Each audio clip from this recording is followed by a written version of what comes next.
When I went to split the deck, this is what came out. Arwello is a Somali goddess. Some say she's myth, others say she was a real queen. But what she did was she crushed the patriarchy at the time. It says she lived around 15 AD, and she was a widow. Her husband died in battle. And when she tried to return home, her family didn't want her because they wouldn't be able to get a dowry for her. She would just be a burden, and she had nowhere to go. So she retreated into the wilderness, and she found community among other women who were going through the same thing, outcasts. No one wanted them. There wasn't a place for them in society.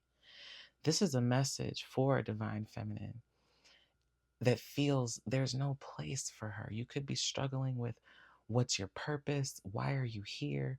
Why are you going through this season of pain and doubt? But I just want to give you hope that you will reemerge like Aurelio did. And when you do, you will be coming from a place of sovereignty.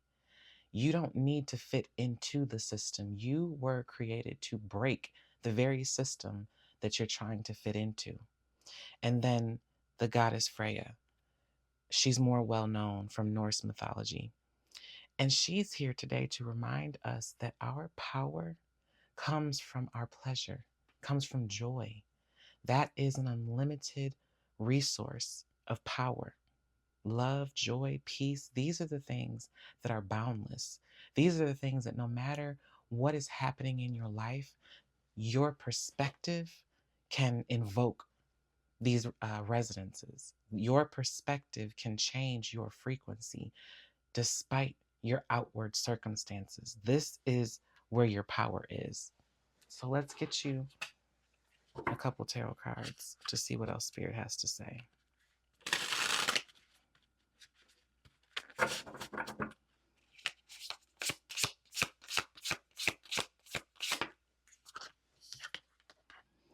Yeah, the Two of Swords.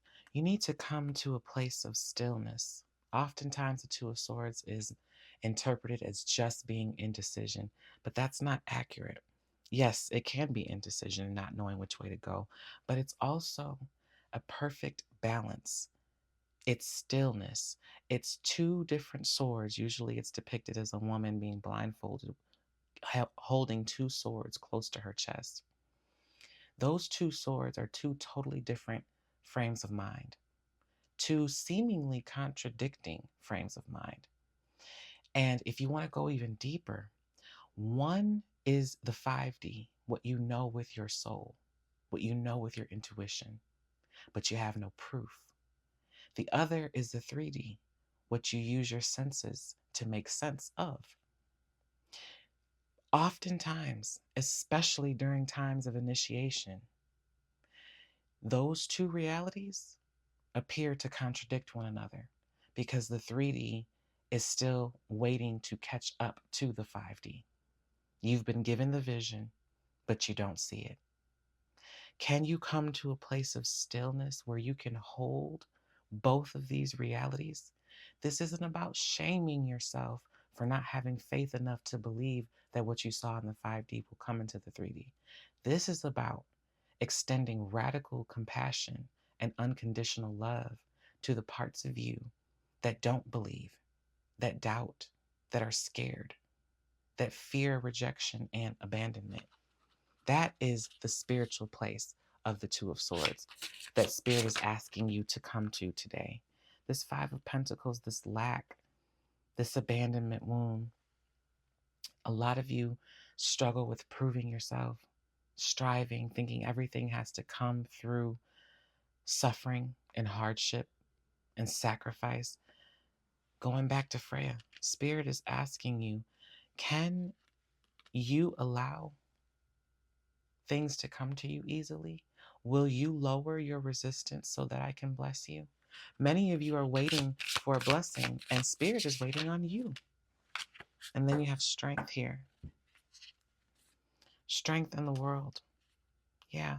Spirit is asking you to change your mindset. This cycle, this chapter of your life where everything had to be won through a hard fought battle, everything had to be a test of your strength and resolve. That got you where you are. Nobody's debating how strong you are.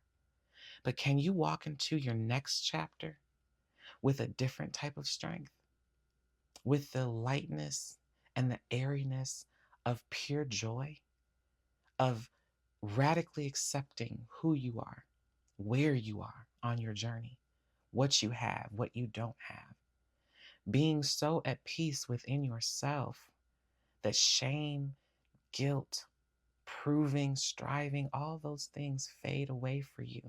And now you are in the flow of the universe, riding the wave, completely content with exactly where you are. This is your next chapter. This will bring all the necessary framework to hold the manifestations that you so desperately want.